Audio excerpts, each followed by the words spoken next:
We're here today with Nickell and Ralph Katz. The Nickell team, you've won the Bermuda Bowl 4 times, 1995, 1999, 2003, 2009. Is that correct? The 99, it was played in 2000. They moved it to 2000 because they wanted to do it on the millennium. Nick, you've created one of the most dominant bridge teams ever with a history of successful partnerships. How did your partnership with Ralph evolve, and what unique qualities does he bring to the table that complements your personal style? I'd played bridge with Richard Freeman for a long time. We'd been playing seriously since 1993, and he suddenly passed away. And our team he actually passed away a couple of weeks after we won the team trials. And so we were faced with having to replace Richard for the World Championships. We polled the team, and everybody came up with a list of who they wanted to add. Ralph was the clear winner. Everybody wanted Ralph, okay? He might not have been at the top of everyone's list, but he was in the top 3 of everyone's list. And by far and away, I think 3 people had him as number 1. I had him as number 1. And so we approached Ralph and asked him to join the team, and fortunately he did. So what year was that? The year that we won the World Championship in Sao Paulo. 2009, maybe? So what was it like? So you guys had to cobble a team together then in 2009? We had the other 2 pairs. We had the other 2 pairs. We had Bob and Z, and we had Jeff and Eric. We just needed to fill the gap for Richard. And so how did that go, forming a partnership together, and how did you guys get ready? How much time did you have for the World Championship? A few months. To give you an example of how it went, we're bidding online, and there's something that comes up. I made the mistake. I'll just play what you and Dick played. And then Nick said, just blue out whatever you don't want, and my computer ran out of blue. So we're bidding, and I don't know what we're doing, and Coach says, Ralphie, page 246. We keep reducing, and there's still a lot of crap in there that we don't know what's in there. But the bread and butter stuff we have a pretty good handle on. So do you still use your original notes then from Dick Freeman? Are we up to that? No. I would say at this point, there are a few notes that constitute vestiges from when Richard and I played. But for the most part, we've crafted our own stuff now. And then you mentioned Coach. Can you guys explain who Coach is for the people that might be watching? Well, I was a close friend, and he was the Nickell team coach. Yeah. And sadly, he just passed away about 6 months ago. And that was Eric Kokish. Yeah, we missed the most famous bridge coach in the world, Canadian player. In the universe. One of the reasons why I think Ralph and I were so successful in Sao Paulo, even though that was our second tournament. Yeah. We played in the Washington Nationals. And did horribly. Our second tournament was that World Championship. And I think one of the things both of us tend to do is when a situation comes up, either during the bidding or the defense, if you come to a conclusion that the hand should be dealt with in this manner, but you've never discussed it with your partner, don't assume that he will see the world the same way. And I think that we avoided by approaching the game that way. One, you avoid your partner having to work too hard to figure out what in the world are you doing here that's odd. And then you tend to avoid those mistakes or those disasters that are based upon one partner thinking A and the other partner thinking B. And it can happen so easily in the game. Experts play 1-1 fits. Somebody thinks it's natural, somebody thinks it's a splinter. Yeah. We've all seen that over the years. Yes. So your very first tournament didn't go too well. So that's adversity. So how did... We played okay. We played okay. It just, the team got knocked out in round of 16. I think it was the round of 16. Yeah. And look, that happens. The reality is that I think you probably still tend to get relatively easy matches in the round of 64. But when you get to the round of 32, you can be playing a very good team. And by the round of 16, you have a lucky draw if you're not playing a good team. So the problem is you may be 6-4 to beat a team, but that means you're going to lose to that team 40% of the time. So how do you guys deal with that at the table when you know a match isn't going your way? Because when you're sitting there at the table, you have a gauge, right? Get up and get a glass of water. Go to the bathroom and wash your face off with cold water. If it's really bad, get up and get a beer. And with each other, how do you guys help each other get through those moments that are difficult? We don't yell at each other. Mm-hmm. A lot of times we both try and take the blame on a hand if something goes awry. And we both subscribe to, even if partner did something wrong, if you could have helped them, Yes. that it's your fault as much as theirs. Yeah. And if somebody makes a clear mistake, I think we both lean over backwards to say, I'd have done the same thing, partner, until dinner. Then you can talk about it. Or the next day, you can fix what went wrong. But if you do it at the table, it's just going to create a negative energy at the table. You don't need to be beating up on yourself, and you certainly don't need to be being beaten up by your partner. So Ralph and I think are quite good about Yeah, that's what teammates are for. Exactly. Yeah, I recently talked with Jeff Mextroff about his 100,000, and being a good partner is like a huge portion, and when your partner's not doing well, and how to help them. How do you guys prep for major tournaments? We try. Our notes are too long and too extensive. We do try to make sure that we've gone through the notes and reviewed them. At least the important stuff. Stuff Yeah. that comes up, not the stuff that maybe once in 10 years, which probably shouldn't be in there to begin with. Yeah. One of the things we try to do is stop reviewing the notes at least 10 days or a couple of weeks before the tournament so that you can go in and concentrate on playing bridge. Reading your opponent's hesitations or the tells that occur at the table. If you're thinking about your notes and worried about whether or not you're remembering that, you're not going to be at your best at the table. You live in New York and you're in Chicago, Ralph. Mm-hmm. How do you guys communicate in between? Telephone? Yeah. It's some emails, but we'll send each other a quiz once in a while or ask about an auction, or if one of us finds something really bizarre in the notes that's written really poorly, it's easier to send it via email. And then we also communicate. We play on real bridge in the evenings a lot with our teammates. Probably 3 or 4 times a week. We used to play a lot with the Subecs until we Stan lost passed Stan. away. What's your most memorable victory? Sao Paulo? Yeah. Poland? No, Sao Paulo. That was my first world championship, and maybe that's ahead of my first national. We didn't, in fact, my first national, we were looking for Swiss teammates and couldn't find them, so we decided we'd practice in the LM. So we ended up winning, but we almost. Sao Paulo was very satisfying too, because Ralph and I played quite well. Yeah. And maybe there's a lesson there, okay? I think a lot of partnerships make the mistake of crafting agreements to deal with certain situations that maybe came up at the table, or maybe it was theoretical, or you heard about it as a problem that was given to you by another player, without thinking through the fact that this situation is not likely to come up more than once every 10 or 15 years. You're just better off winging it when that happens, because otherwise your notes become just way too long and they collapse under their own weight. And it's just the stuff that you really need to be able to review and remember. It's hard to find that when your notes are gunked up with all these obscure agreements.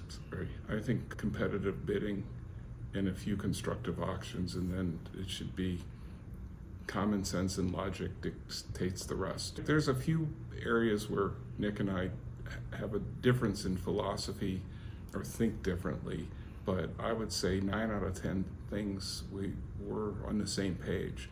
So if we had no notes, we might actually be better off sometimes. And I've never had very many notes with anybody.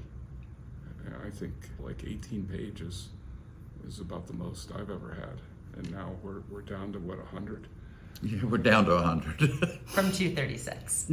There was a little bit of exaggeration in the 236, No, but because it was 246 back then. But there were a bunch of empty pages. So, foundation of trust. In your experience, what are the key elements that form the foundation of a successful bridge partnership? Thinking alike and having good dispositions. Liking each other really helps. I just don't like playing with people I don't like. the game is difficult and it's very mental. So there's always the opportunity when something doesn't go right. Sometimes it's just the king's either over here or it's over here and there's nothing to do about it. But when something doesn't go right because you and your partner didn't get it right at the table, there is a tendency among bridge players to think, okay, that was his fault or her fault, not my fault. And you have to avoid that. There's just no upside to that. You can figure out later, having a very polite and cordial conversation about how it should have gone.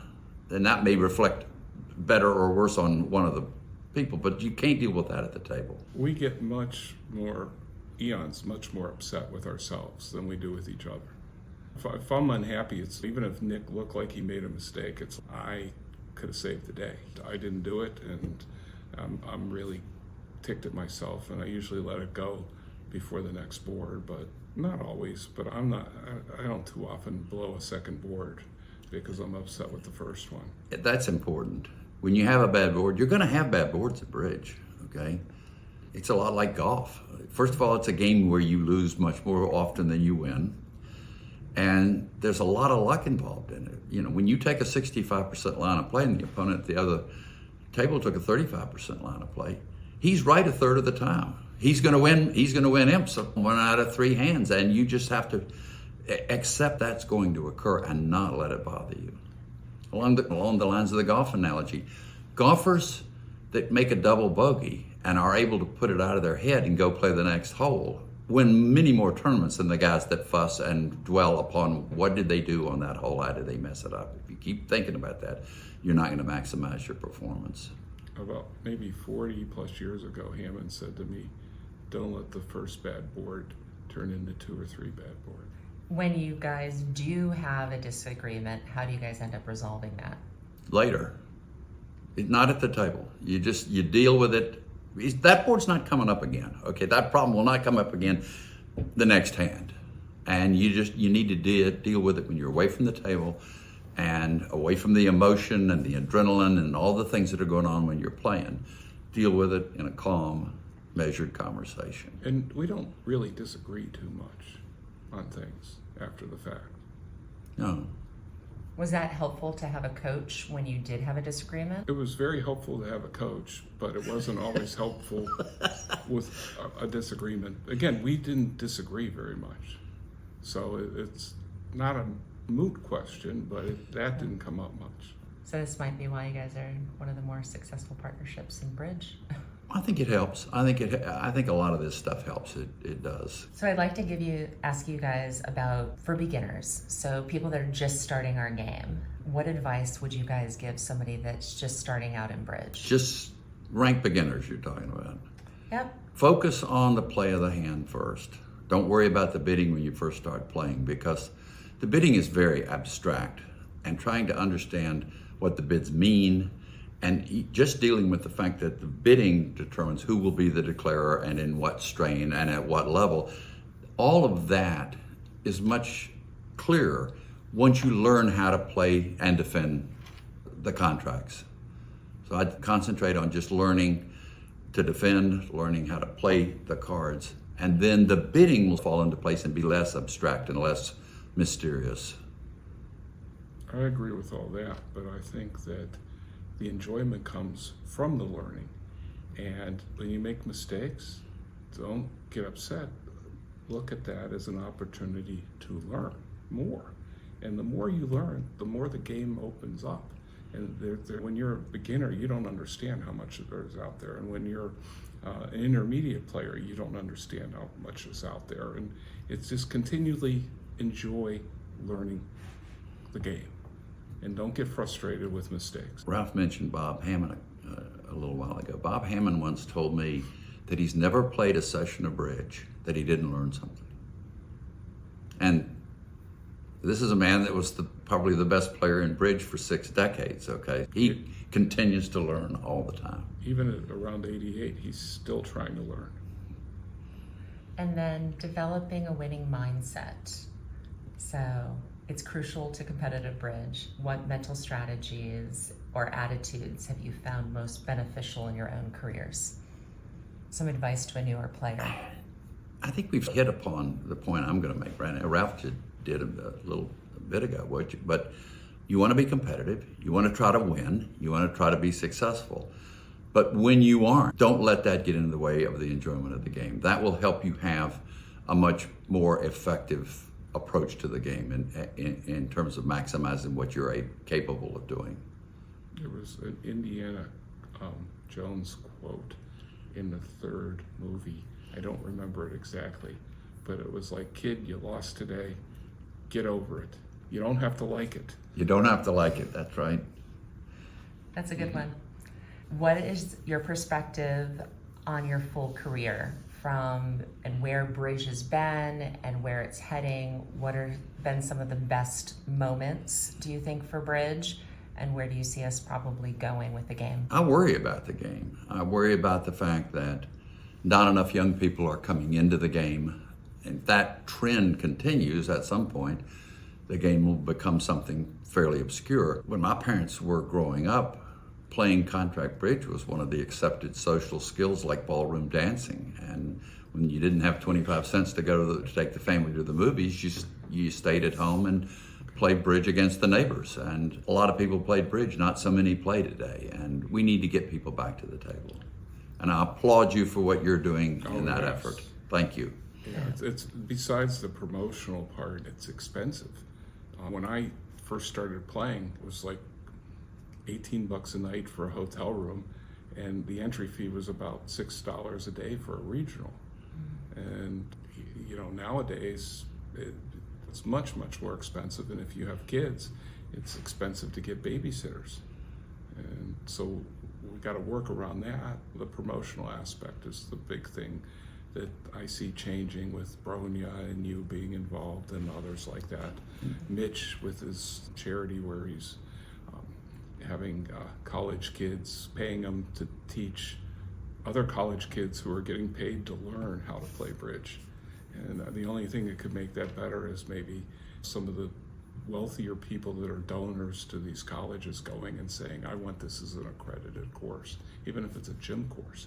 And you'll get more college kids, I don't know if kids, students will call them, as getting them to take it up. There certainly are some tools available to any bridge player, but I would encourage new bridge players to utilize things like BBO and Real Bridge, because it affords the opportunity to play the game, experience it without having to pay the $18 for the hotel room, which of course it's $118 or $218 today, and without the inconvenience of trying to get 4 people all in one place at a time. It can happen. I started playing bridge in my 30s, pregnant with my second child, and played online. I'm a BBO baby. Okay, some fun little silly questions. If you were in a zombie apocalypse, which bridge skills would come in handy and why? Ralph? Nobody's ever asked me that one. How about I have no fucking idea? What would come in handy? Yeah, is there some bridge skill? You guys can think fast on well, your they feet. are The bidding, I don't think bidding, maybe SOS redoubles. Yes. We'll need to run, but Yeah, there's some, there's some techniques in declare play, like avoidance plays or whatever. If you could avoid, if the zombies are over here, you want to lose the trick to your left-hand opponent, not to your right-hand opponent, and things. Hollywood on your table. We'll ask Nick this. Imagine Hollywood made a movie about your bridge career. Who would you want to play you, and what would the plot twist be? Humphrey Bogart, who else? Ralph, who are you going to be? it won't be Arnold Schwarzenegger. I don't know. Harrison Ford, if I had to pick somebody, a younger version of him. And does your movie have a plot twist? Oh. No, there's not really a twist. It's just, it'd be like the Muppet movie, moving right along, that song. You just keep plowing away because you can't win everything, and you just do the best you can. You keep moving right along. I agree with Ralph on that. I think playing bridge is a little just grinding it out, and just try to do the best you can on each hand every day and try to be successful. And when you're not, don't let it bother you, because that's going to get in the way of prevailing. When the card gods deal you that chance to win, you want to snatch it. I want to say thank you to both of you for, one, becoming friends over the years, but I watched so much at home. I told you I started playing in my 30s, watching on ViewGraph and watching you guys play and your team play and coming back on all those comebacks that you came back in all the years. It was super enjoyable to watch. So you've only been playing bridge about 5 years? That's it. Thank you guys. Well, Thank you. Thank Thank you. you for Okay. helping promote.